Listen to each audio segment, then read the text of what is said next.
ये pinch valve 2 जो open होगा तो आपके जो इंटरमीडिएट टैंक में है, जो बताया कि सारा कचरा आपका बायोडाइजेस्टर टैंक में चला जाएगा। ये इस तरीके से एक साइकिल इसका कंप्लीट होता है। तो इसमें मतलब वर्किंग प्रिंसिपल यही है।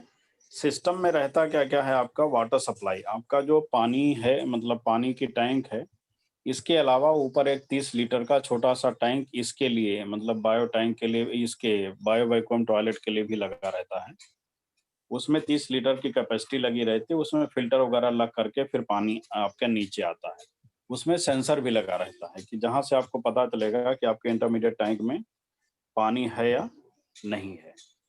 इसमें न्यूमेटिक सप्लाई आपका जो प्रेशर की सप्लाई जो लगती है, आपके ब्रेक पैनल पे आपने देखा होगा वहाँ सीडीटीएस, जो सीडीटीएस वाला ये वाल्व है, आइसोलेटिंग वाल्व है, वहीं से ही प्रेशर आपके इसमें आता है। तो अगर किसी कोच में बायो वैक्यूम टॉयलेट लगा हुआ है तो उसका सीडीटीएस वाला जो आइसोलेटिंग कॉक है आपको हमेशा ओपन रखना पड़ेगा, तभी इसमें प्रेशर आएगा। तो वो जो मतलब 75 लीटर का एआर है, वो एआर इसमें एलएचवी में इसीलिए देखा होगा आपने, दो ऑक्सिलरी रिजर्वायर लगा रहता है, एक 125 लीटर का और एक 75 लीटर का। तो 75 लीटर का अलग से इसलिए अलग किया गया क्योंकि वो पहले सीडीटीएस रहता था तो उसमें भी प्रेशर लगता था, वही प्रेशर हम इसमें यूज करते हैं बायो वैक्यूम टॉयलेट में। तो उसमें आपका मतलब 6 केजी का प्रेशर उसके अंदर रहता है। तो वहां से हम न्यूमेटिक सप्लाई लेते हैं। पावर सप्लाई इसमें है कि 110 वोल्ट की जरूरत पड़ती है, फिर वो 110 वोल्ट से अंदर अपने हिसाब से वो कन्वर्ट करके ले लेता है।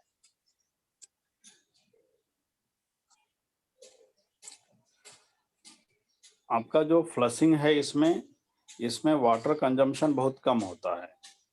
मतलब इसमें 0.5 से 0.8 लीटर, मतलब 1 लीटर से भी कम, 100% फ्लशिंग के लिए 1 लीटर से भी कम पानी की ज़रूरत पड़ती है। जो आपका नॉर्मल फ्लश रहता था जिसको कि हम मैनुअली ऑपरेट करते हैं, तो मैनुअली ऑपरेट करने में यह है कि उसमें दिक्कत ये आती थी कि कोई फ्लश को कम प्रेस करता था, तो पता चला प्रॉपर फ्लशिंग ही नहीं हुई तो स्मेल आती थी।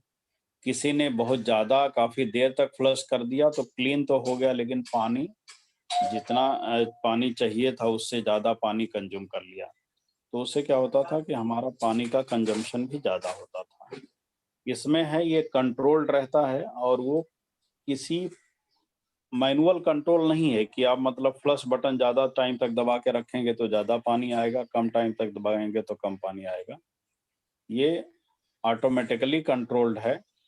तो आप मतलब जैसे ही फ्लश बटन को टच करेंगे, जितना पानी जाना है उतने पानी वहाँ से फ्लश होगा। तो करीब 0.5 से 0.8 मतलब 1 लीटर से भी कम पानी वो यूज़ करता है। ये है आपका वाटर प्रेशराइज़र। वाटर प्रेशराइज़र लगा रहता है इसके अंदर, जिससे कि आपका जो फ्लशिंग से पानी फ्लशिंग उसके अंदर आपने देखा होगा कि जो पैन लगे रहते हैं वहाँ जेट लगा रहता है, मतलब छोटे-छोटे पैन के रास्ते से जो पानी निकलता है वो पिचकारी की तरीके से जोर से पानी आता है वहाँ। तो वो छोटे-छोटे होल रहते हैं वहाँ, वहाँ से पानी आता है तो प्रेशराइज़ मतलब प्रेशर से पानी आता है, उसमें एयर मिक्स होकर के प्रेशर से आता है तो आपका पैन जो है ठीक से क्लीन हो जाता है। तो उसके लिए एयर प्रेशराइज़र लगा रहता है।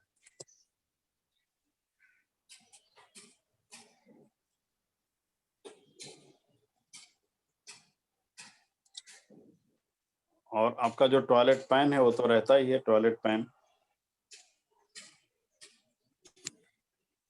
ये आपके जो इसके कुछ पार्ट्स हैं, ये फ्लश नॉजल जो आपको बताया कि फ्लशिंग के लिए वहाँ पे नॉजल लगा रहता है। ये फ्लशिंग नॉजल इसी के रास्ते से आपका प्रेशराइज़ वाटर आता है आपके पैन को क्लीन करने के लिए। तो ये यही बताया कि मतलब 0.5 से 0.8 लीटर के आसपास पानी एक फ्लश में यूज़ करता है। लिक्विड लेवल गार्ड, ये आपका जो ये रहता है आपका सेंसर लगा रहता है, फ्लडिंग सेंसर बोलते हैं। आपके पैन में ये जो लिक्विड लेवल गार्ड है ये फ्लडिंग सेंसर लगा रहता है। फ्लडिंग सेंसर का काम ये है कि अगर आपका जैसे बाई चांस टॉयलेट चोक हो गया तो क्या होगा, आपके पैन में पानी भरने लगेगा।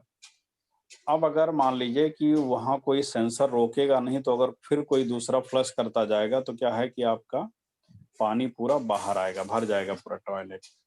इसीलिए फ्लडिंग सेंसर लगा रहता है कि अगर इन केस ये चोक हो गया, कि अगर आपका टॉयलेट पैन अगर चोक हो गया तो ये सेंसर उसको फ्लडिंग शो करने लगेगा और उसके बाद आपका टॉयलेट अपने आप जो है बंद हो जाएगा। मतलब कोई भी अगर बटन दबाएगा तो वो काम नहीं करेगा, उसमें फ्लशिंग होगी ही नहीं।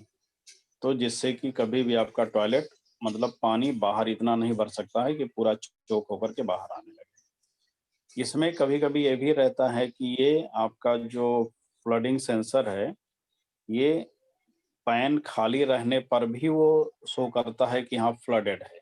उसमें क्या होता है, इसके सेंसर पे अगर वहाँ पे कचरा जमा हो जाता है तो उसको मानता है कि पानी जमा हो गया है। तो इसलिए कभी अगर आपको ये लगे कि हाँ मतलब आप सब कुछ ठीक है, उसके बाद भी आप फ्लश कर रहे हो तो भी अगर आपको इंडिकेटर में उधर फ्लडिंग दिखाता है, तो सेंसर को थोड़ा साफ कर दीजिए वहाँ उसके हेड पे, तो वो सही हो जाएगा। इसके बाद है आपका ये पिंच वाल्व। ये है आपका पिंच वाल्व। पिंच वाल्व 1 और पिंच वाल्व 2, तो इनका काम है कि ये मतलब कोई भी जो एक एक एक पिंच वाल्व आपका इनलेट में मतलब जो इंटरमीडिएट टैंक है उसके इनलेट में लगा रहता है, और एक पिंच वाल्व आउटलेट में, जो आपको दिखाया ऊपर कि पिंच वाल्व 1 और पिंच वाल्व 2। तो ये पिंच वाल्व भी जो है आपका एयर प्रेशर से ही कंट्रोल होता है। इसका जस्ट ऐसे रहता है कि मान लीजिए अगर आप किसी मेटल पाइप के अंदर कोई रबर का पाइप आप डाल दीजिए और उस दोनों रबर पाइप और मेटल पाइप के बीच में आप अगर एयर फीड कीजिए तो क्या होगा, रबर का पाइप चिपटा हो जाएगा, चिपक जाएगा। तो ये पिंच वाल्व भी आपका ऐसे ही काम करता है कि जब हम एयर फीड करते हैं तो चिपक जाता है, जिससे कि वो पानी आना बंद हो जाता है। और जब वहां से एयर प्रेशर हटा लेते हैं तो फिर वो अपने आप अपनी पोजीशन में आ जाता है, फिर पानी को पास होने देता है। तो वाल्व कहीं भी वाल्व लगा रहे, वाल्व का काम ही यही है कि आपका एक साइड के मतलब जब वो खुला रहेगा तो पानी जाने देगा, जब बंद हो जाएगा तो पानी नहीं जाने देगा। तो आपका दोनों पिंच वाल्व, जो 2 पिंच वाल्व हैं, ये नॉर्मली हमेशा क्लोज रहते हैं। नॉर्मली दोनों मतलब जब भी आपका बायो टैंक ये bio vacuum toilet stand by मतलब यूज में नहीं है तो हमेशा दोनों बंद रहते हैं। जरूरत पड़ने पे एक एक करके खुलते हैं और फिर वो बंद हो जाते हैं। ये है आपका प्रेशर गार्ड। वहाँ पे एक ये प्रेशर गार्ड भी लगा रहता है कि जो आपका प्रेशर आता है वहाँ पे प्रेशर को एडजस्ट कर सकते हैं आप। जो आपका 6 kg का प्रेशर आता है उसको वहाँ पे आप एडजस्ट कर सकते हैं।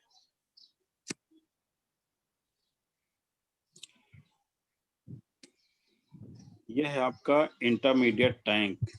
ये इंटरमीडिएट टैंक है, मतलब इसका शेप जैसा दिखाया गया है कोई जरूरी नहीं है ऐसा रहे, हो सकता है कि वो रेक्टेंगुलर रहे, चौकोर रहे। तो ये है आपका एक इंटरमीडिएट टैंक। ये इंटरमीडिएट टैंक में जो आपका पिंच वाल्व 1 है वो ऊपर से कनेक्टेड रहता है और पिंच वाल्व 2 जो है वो नीचे से कनेक्टेड रहता है। तो इसमें होता क्या है कि पहले हम वैक्यूम क्रिएट करते हैं, तब ये क्या होता है कि उसका जो आपके पैन का कचरा पिंच वाल्व 1 ओपन होगा तो कचरा सक होकर के इसके अंदर आ जाएगा। उसके बाद क्या करते हैं कि इसमें प्रेशर बिल्डअप करते हैं।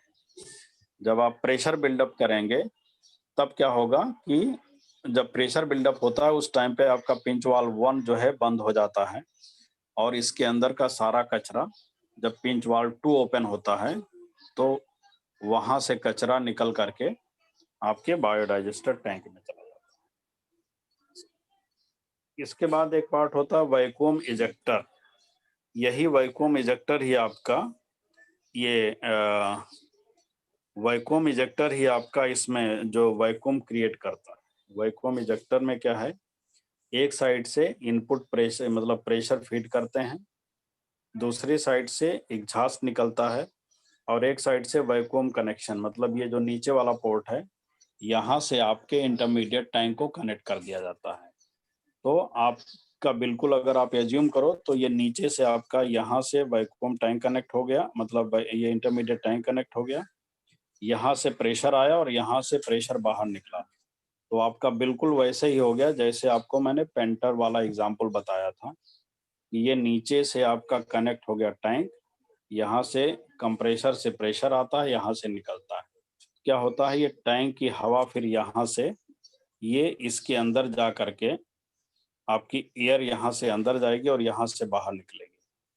एक टाइम होगा कि वो ये आपके टैंक के अंदर की हवा जब सब निकल जाएगी तब क्या होगा, वहाँ वैक्यूम क्रिएट हो जाएगा। तो ये वैक्यूम इजेक्टर इसको कहते हैं, इसी से हम वैक्यूम क्रिएट करते हैं उसके अंदर।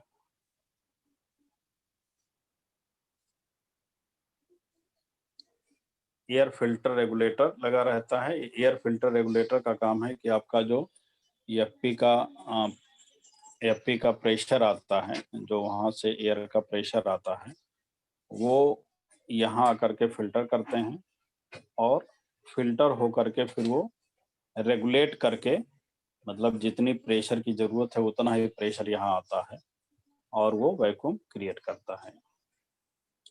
इलेक्ट्रिक कंट्रोल पैनल, पीछे एक पीएलसी लगा रहता है, वहाँ इलेक्ट्रिक कंट्रोल पैनल पूरा रहता है। ये आपका जो मेन डोर रहता है उसके पीछे जो पैनल रहता है उसको ओपन करोगे तो वहाँ उसके अंदर इसका पैनल आपको दिख जाएगा।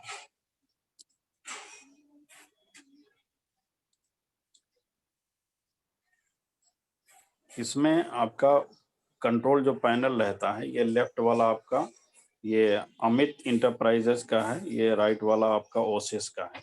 तो वहाँ पे एक डिस्प्ले भी रहता है, वो डिस्प्ले पे वो डिफेक्ट भी बताता रहता है, मतलब कि आपके इसमें अभी क्या डिफेक्ट है। जैसे आएगा नो एयर, नो वाटर, या आपका चोक है तो चोक दिखाएगा, या वैक्यूम की प्रॉब्लम है तो वैक्यूम, मतलब उसमें वो इंडिकेटर, जैसे ये इसका ओसिस का पैनल है और ये आपका अमित वाले का पैनल है, मतलब स्क्रीन है। तो वहाँ पर आपको स्क्रीन, जैसे अगर मान लीजिए दिखा रहा है कि एयर, नो एयर, अगर एयर से प्रॉब्लम है तो आपको देखना पड़ेगा कि आपका एयर की सप्लाई जो आ रही है वो उस लाइन में कोई प्रॉब्लम तो नहीं है। विजय, मेरी आवाज आ रही है ना? आ रही है सर। आ रही, ठीक है, ओके। तो आपको ये देखना पड़ेगा कि वहाँ से प्रेशर आपका आ रहा है कि नहीं। नहीं आ रहा है तो आपको चेक करना पड़ेगा कि ऐसा तो नहीं हो जो पैनल बोर्ड, मतलब ब्रेक पैनल पे CDTS वाला कॉक है वो बंद तो नहीं हो, किसी ने कर दिया है, उसको ओपन कर देना है। या आपकी पाइपलाइन में कहीं कोई लीकेज तो नहीं है, मतलब आपको प्रेशर, पानी एयर प्रेशर देखना पड़ेगा। अगर आता है नो वाटर, तो नो वाटर के लिए आपको पानी का देखना पड़ेगा कि आपके टैंक में, गाड़ी में पानी है कि नहीं। गाड़ी में पानी के साथ साथ आपका वो जो 30 लीटर का वाटर टैंक लगा हुआ है उसमें पानी आना चाहिए, वहाँ सेंसर लगा रहता है, उसमें पानी है कि नहीं। अगर बिजली का कनेक्शन से रिलेटेड कुछ दिखाता है कि मतलब इलेक्ट्रिक सप्लाई फेल्योर है तो आपको बिजली की सप्लाई देखनी पड़ेगी कि मतलब उसमें कहीं कोई प्रॉब्लम तो नहीं है। इसके पैनल पे लिख के आता है कि मतलब क्या प्रॉब्लम है उसमें।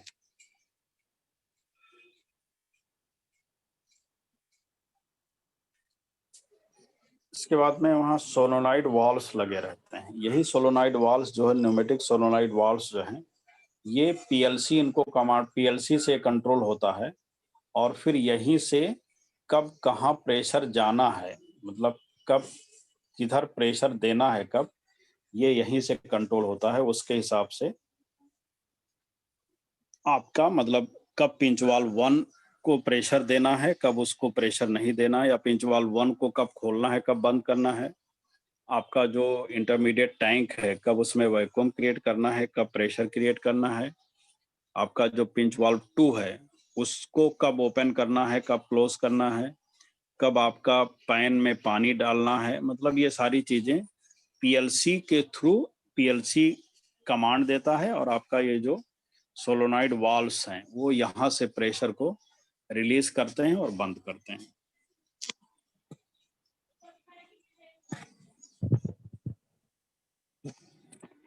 ये आपका वैक्यूम प्रेशर स्विच है, यहाँ पे वो दिखता रहता है कि कितना आपका वैक्यूम है, कितना प्रेशर है।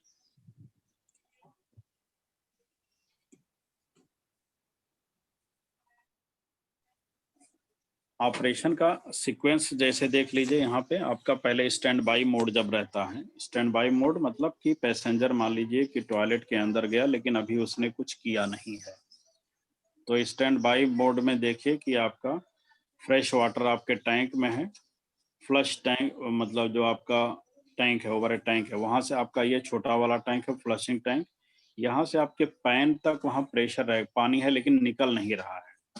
आप पैन के नीचे देखेंगे तो आपका जो वाटर कॉलम बना हुआ है, यहाँ पे पानी है थोड़ा सा। इनलेट वाल्व 1 आपका, ये इनलेट वाल्व 1, पिंच वाल्व 1 बंद है। आउटलेट वाल्व या पिंच वाल्व 2 कह लीजिए, यहाँ पे ये बंद है, ये भी। ये आपका इंटरमीडिएट टैंक है, ये वैक्यूम पंप से कनेक्टेड है, ये आपका बायो टैंक है, ये वाला बायो टैंक है। तो आपका स्टैंड बाई मोड में इस कंडीशन में रहता है कि यहाँ पे आपका पानी रहता है, जो ब्लू कलर दिख रहा है, जो ब्लू कलर है वो आपका पानी का है। अब मान लीजिए किसी ने बटन दबाया, फ्लशिंग के लिए किसी ने प्रेस किया, तो क्या होगा, जब किसी ने प्रेस किया तो अब देखिए कि आपका ये आपके पैन में जो है पानी स्प्रे हुआ, पानी स्प्रे हो रहा है, लेकिन अभी भी आपका जो इनलेट वाल्व है, इनलेट पिंच वाल्व है या पिंच वाल्व 1 अभी भी बंद है। आउटलेट पिंच वाल्व या आउटलेट वाल्व जो लिखा है उसको भी देखिए, वो भी अभी भी बंद है, लेकिन पानी स्प्रे हो रहा है। उसके साथ साथ आप देखिए आपका जो इंटरमीडिएट टैंक है उसमें से एयर बाहर निकलने लगा। एयर बाहर निकलने लगा मतलब उसमें वैक्यूम क्रिएशन का काम शुरू हो गया। आपने फ्लश बटन दबाया, आपके पैन में पानी स्प्रे होना शुरू हुआ, आप देखिए वहां जो गंदगी थी वो पैन के नीचे आ गई, और लेकिन अभी भी आपका इनलेट पिंच वाल्व 1 बंद है, या इनलेट वाल्व और आउटलेट पिंच वाल्व, दोनों पिंच वाल्व बंद हैं। आपके इंटरमीडिएट टैंक में देखिए वैक्यूम क्रिएट करना वो शुरू कर दिया है, इसीलिए देखिए एयर बाहर निकल रहा है। अब इसके बाद वाला इस मतलब जो पोजीशन आएगा तब क्या होगा, अभी क्या हो रहा है, ये एम्प्टिंग द बाउल, आपका बाउल खाली हो रहा है, मतलब पैन खाली हो रहा है। पैन खाली हुआ तब देखिए आपका पिंच वाल्व जो इनलेट वाल्व था वो ओपन हो गया, तब देखिए वहां का सारा कचरा आपका इंटरमीडिएट टैंक में आ गया। अभी भी आपका आउटलेट वाल्व जो है बंद है, कचरा आपका इस टैंक के अंदर आ गया, लेकिन अभी भी आपका आउटलेट वाल्व बंद है। इसके बाद वाला स्टेप क्या होता है, अब देखिए आपका इनलेट वाल्व बंद हो गया, अभी भी आउटलेट वाल्व भी बंद है, लेकिन अब क्या हो रहा है, आपके इंटरमीडिएट टैंक में प्रेशर फीड कर रहा है। जो पहले वैक्यूम क्रिएट कर रहा था वो अब आपके इंटरमीडिएट टैंक में प्रेशर फीड कर रहा है। ठीक है, अब जब प्रेशर फीड कर रहा है, इसके बाद वाला स्टेज देखिए आप कि जब उसमें अभी भी आपका इनलेट वाल्व 1 बंद है, अब आप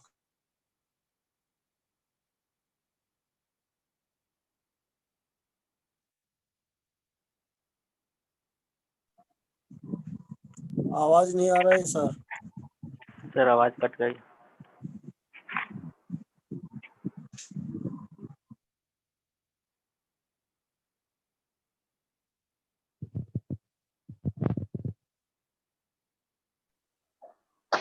इंटरवल हो गया।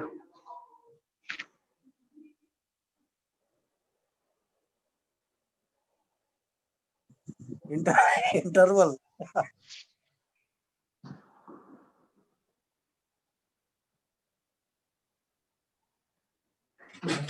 विजय, मेरी आवाज आ रही है? हाँ सर, आ रही आ रही। अभी कनेक्ट होगा, अभी डिस्कनेक्ट हो गया था बीच में। हाँ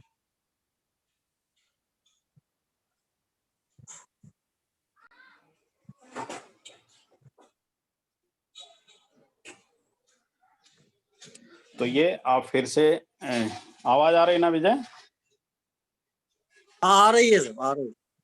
ठीक है, तो अब आपका इंटरमीडिएट टैंक खाली हो जाने के बाद फिर से आप देखिए कि आपका पैन में फिर से पानी स्प्रे हुआ, और अभी आपका इनलेट पिंच वाल्व 1 मतलब पिंच वाल्व 1 कहिए या इनलेट वाल्व भी बंद है, अब आपका ये वाटर कॉलम का काम करेगा। ये वाटर कॉलम का काम करेगा, मतलब आपका इतना पानी आकर के वो रुका रहेगा, फिर ये पानी निकलना बंद हो जाएगा। इस तरीके से आपका ये एक साइकिल जो है ये कंप्लीट हो जाता है। तो आपका साइकिल कंप्लीट होने में ये है कि फ्लश बटन दबाया गया, वहां से आपके पैन में पानी स्प्रे होता है। उस टाइम आपके इनलेट पिंच वाल्व और आउटलेट पिंच वाल्व दोनों बंद रहते हैं। आपके इंटरमीडिएट टैंक में वैक्यूम क्रिएट होता है। उसके बाद में इनलेट पिंच वाल्व या इनलेट वाल्व ओपन होता है। पैन में जो कुछ है आपके इंटरमीडिएट टैंक में आ जाता है। इनलेट वाल्व बंद हो जाता है। फिर आपके इंटरमीडिएट टैंक में प्रेशर क्रिएट किया जाता है, उसके अंदर प्रेशर बिल्डअप होता है। प्रेशर बिल्डअप हो जाने के बाद में आपका आउटलेट वाल्व ओपन होता है। आउटलेट वाल्व जैसे ओपन होगा, आपका इंटरमीडिएट टैंक का जो भी कचरा है आपके बायो टैंक में चला जाएगा। फिर आपका आउटलेट वाल्व भी बंद हो जाएगा। अब इसके बाद में अगेन फिर आपके पैन में वाटर स्प्रे होगा, जो कि आपका आपका इनलेट वाल्व बंद है, तो जो पानी आएगा वो वहीं रुका रहेगा, वो जो कि आपका वाटर कॉलम का काम करता है। ये आपका एक कंप्लीट साइकिल हो जाता है। ट्रबल शूटिंग अगर है तो इसमें जैसे आया नो पावर, तो आपका इंडिकेशन में दिखाएगा कि पावर सप्लाई नहीं आ रही है। पावर सप्लाई नहीं